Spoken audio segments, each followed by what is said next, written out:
Hi friends, welcome to my channel. আজকের পর্বে আমি আপনাদের মোমোর সাথে যে চাটনিটা খায় তার রেসিপিটা শেয়ার করব। এটা বানানো খুবই সহজ।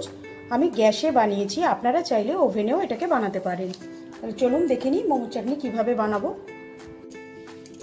মোমোর চাটনিটা বানানোর জন্য প্রথমে আমি একটা প্যান বসিয়ে নিয়েছি। প্যানে আমি কিছুটা জল দেব।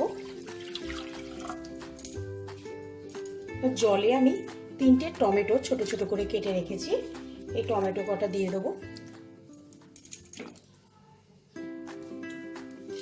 আর এখানে আমি 7টা থেকে 8টা গোটা শুকনো লঙ্কা নিয়েছি, এটাও আমি জলে দিয়ে দেবো।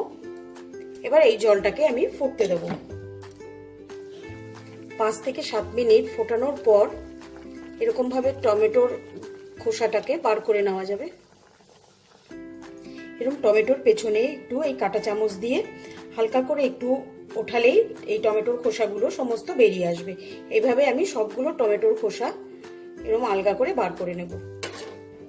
আমি গ্যাসের ফ্লেমটা অফ করে দিয়েছি। এবার আমি এটা ঠান্ডা হলে মিক্সিতে ব্লেন্ড করব। আমি টমেটো, শুকনো লঙ্কা একটা মিক্সিং ব্লেন্ডারে নিয়ে নিয়েছি। আর এখানে 10-12 কোয়া রসুন আছে, রসুনটা দিয়ে দেবো।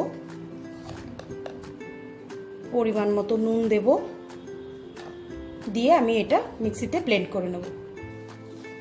মোমোর চাটনিটাকে আমি মিক্সিং ব্লেন্ডার থেকে নামিয়ে একটা বোলে রেখেছি।